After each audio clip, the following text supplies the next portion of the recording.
여러분 안녕하세요. 롱자입니다. 빙하. 여러분 오늘은 제가 궁금한 게 있는데요. 여러분들은 이재명 시대에 한국이 어디까지 갈 거라고 보고 계세요? 얼마나 심각하게 생각을 하시나요? 이게 궁금해서 오늘 제 의견을 먼저 말씀을 드릴 건데요. 내용이 내용인 만큼 들어보시고 괜찮으시면 오늘 영상은 주변에 공유를 부탁을 드려요. 제가 여러분 의견이 궁금하거든요. 그리고 제가 정치얘기 시작한 지 얼마 안 돼서 그런 것들이 좀 부족합니다. 도움을 요청드려요. 이거는 부동산 폭등한다, 인플레이션 일어난다, 화폐 가치 하락한다, 이것보다 더 크고 더 중요한 내용이라고 생각을 해요. 얼음공장 정규강의 23기 접수 기간이고요. 접수 기한에 이제 데드라인이 있습니다. 데드라인이나 자세한 내용이나 접수는 아래 링크를 통해서 확인을 부탁드릴게요. 일단 중국 얘기하겠습니다. 중국 입장에서 얘기를 할게요. 시진핑이 권력을 거의 다 했다고 해요. 이건 뭐 언론 검색해 보시면 얼마든지 나오는데요. 미국이 계속 압박을 했었죠. 그리고 뭐가 잘 안 됐습니다. 중국 경제가 너무 안 좋았는데 문제는 뭐냐면 시진핑 스스로 알았을 거예요. 권력이 무너지고 있다는 걸. 오랜 시간에 걸쳐서. 근데 문제는 이 정도 사이즈의 권력이면 그냥 끝나는 게 아니라 마지막 발악을 하든 전쟁을 일으키든 내란이 나든 뭔가 있을 거예요. 러시아 같은 경우에도 전쟁이 났죠. 전쟁 중에는 수장이나 장수를 바꾸지 않는 법이니까요. 아무튼 중국은 이런 상황이에요. 내 편을 하나라도 더 만들든 힘을 과시하든 어떻게든 마지막 발악을 해야 되는 시기로 왔어요. 그럼 여태까지 시간이 굉장히 고통스러웠을 거예요. 근데 이런 시간들 안에 어떤 일이 있었냐면 일단 한국 얘기할게요. 한국이 윤석열 대통령이 계엄을 선포했어요. 근데 여러분 그거 아세요? 이게 좀 음모론적인 얘기긴 한데 제가 얘기하는 건 팩트가 맞는데 해석이 음모론이에요. 김민석 총리 후보 이분이 사전 투표를 마쳤거든요.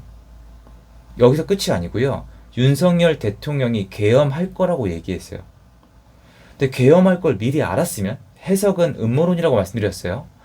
그거면 선관위 등을 미리 준비시킬 수도 있고 계엄을 일찍 끝낼 수도 있고 바로 탄핵을 진행시킬 수도 있고 근데 하필 또 탄핵이 끝난 다음에 뭘 했습니까?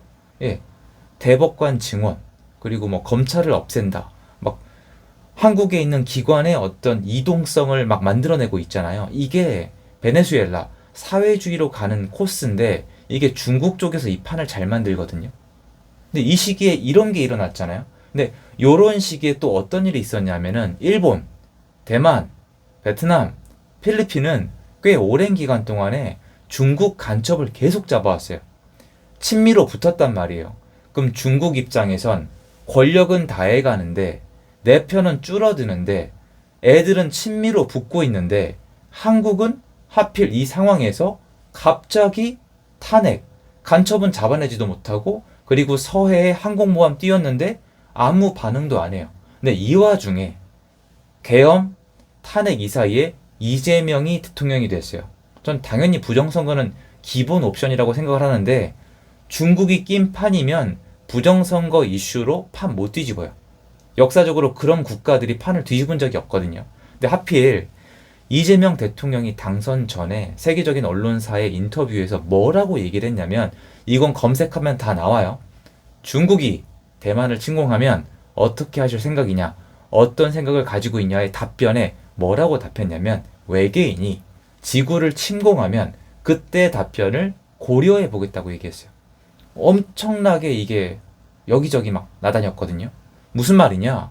중국이 대만을 침공해도 관심 없다는 거예요. 중국, 대만 침공해도 된다는 뜻이에요. 어떻게 보면. 왜냐면 반대를 해야 되거든요. 친미 국가면. 그럼 중국은 내 편이죠. 항공모함 띄워도 내 편이죠.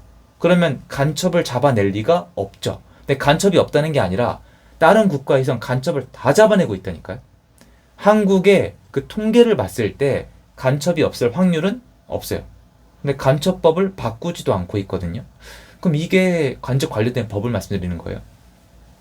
이 판을 봤을 때 과연 국내에서만 일어난 일일까? 아니면 중국이 개입된 것일까? 그리고 마약도 계속 들어왔고요. 중국이 들어오면은 뭐 폭력, 마약, 조직 이런 것들이 계속 들어오고 중국 물건을 한국에서 만들어서 국산으로 둔갑을 시키고 환율 같은 게 또 바뀌고 이런 일들이 벌어지거든요.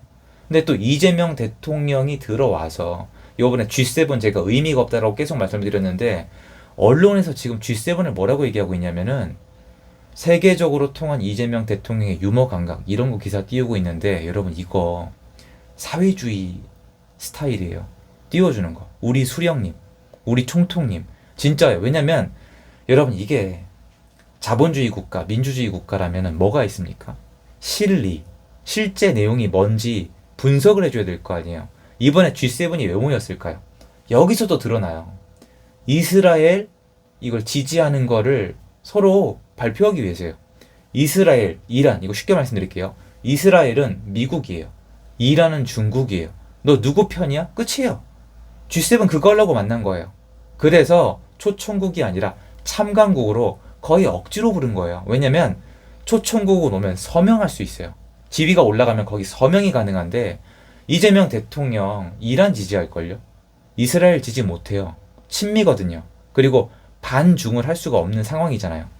그래서 제가 처음부터 가봤자 소용이 없다. 세금 낭비다. 이렇게 말씀을 드렸는데 아니나 다를까 가서 사진 찍고 언론사에선 띄워주고 이렇게 가고 있는데 언론 장악, 사법권 장악, 입법권 장악, 상권분리 완전 다 망했고 완전 중국살로 가고 있는데 현재 정권의 탄생 배경을 보면은 너무 갑작스럽고 이벤트가 있었고 그리고 주변 국가랑 너무나 정세가 다르단 말이에요.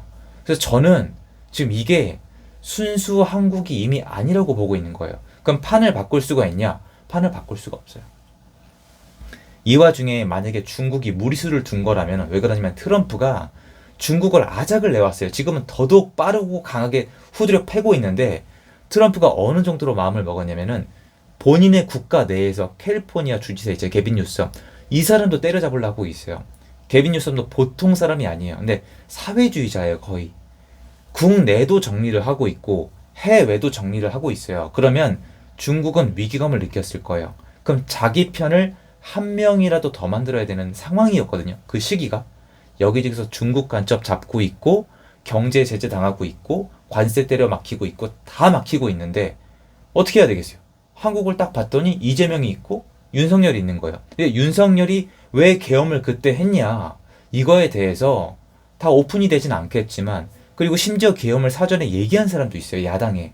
그럼 이 모든 걸 짜맞춰 봤을 때 저는 지금 한국이 아까 말씀드렸지만 순수 한국은 아니다라고 말씀드리고 싶은 거예요.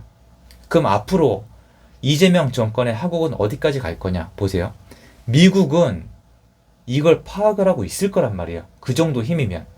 정권의 탄생 배경부터 지금까지 온 과정이 중국이라면 미국은 어떻게 할까요? 미국은 역사적으로 국가를 여러 번 때려잡았지만 특히 중국이랑 일본을 많이 때려잡았거든요. 뭐냐면은 패권 경쟁. 일본이 미국을 따라잡는다, 넘어선다는 얘기가 나왔을 때 플라자 합의 때려잡고 중국이 패권 국가가 된다고 했을 때 지금 때려잡은 거예요. 거의 이겼죠. 그걸로 따지면 승리를 한 건데 주변 국가는 패권에 도전하지 않으면 눌러서 죽이진 않는데 대체시켜요. 친미 국가로 대체시켜요.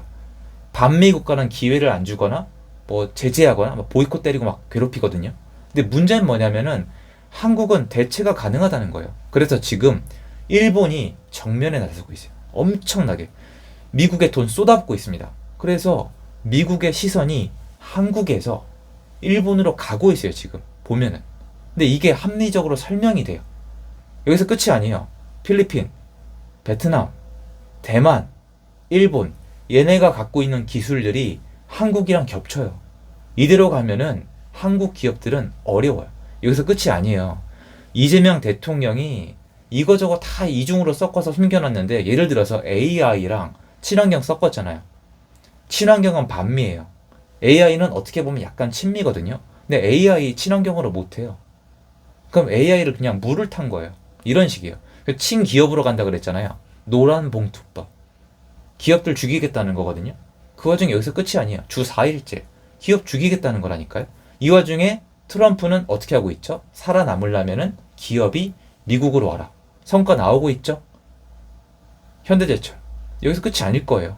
그러면 기업들은 살아남기 위해서 미국으로 가야 되고 더더욱 트럼프는 기회를 다른 국가로 줄 거고 기업들은 국내에서 말라 죽을 거고 살아남는 길은 미국밖에 없을 거고 그래봤자 이재명은 신경도 안 쓰죠. 왜냐?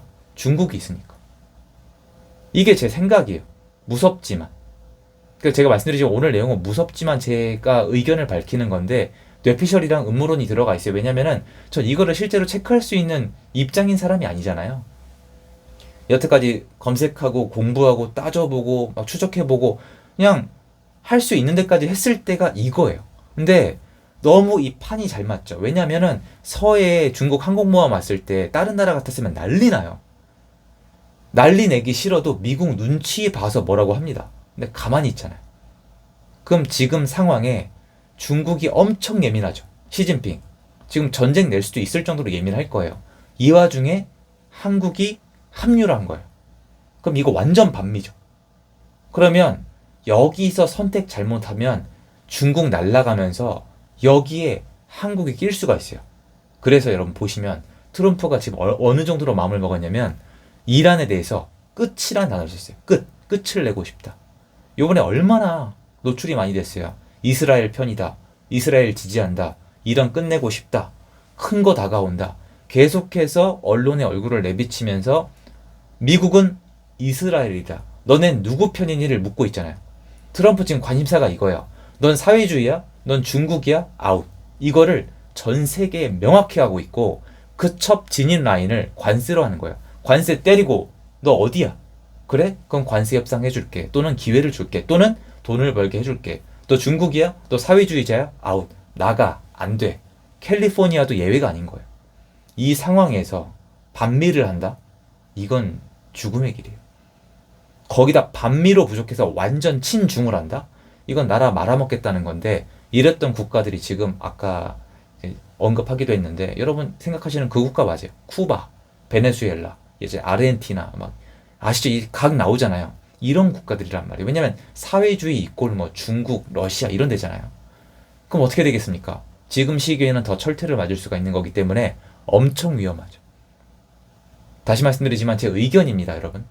그래서 저는 이번 판이 국내적으로 몇 분이 투표를 이렇게 이재명한테 해서 만들어진 게 아니라 처음부터 중국의 상황과 국제 정세와 국내의 어떤 상황이 중국이랑 잘 맞아 떨어지면서 쭉 만들어져 왔다고 생각을 하고 이 결과물이 미국에서 봤을 때 너무 안 좋기 때문에 한국이 되게 위험하다고 봐요. 그리고 위험해도 현재 정권은 나쁠 게 없어요. 왜냐면 돈 풀잖아요.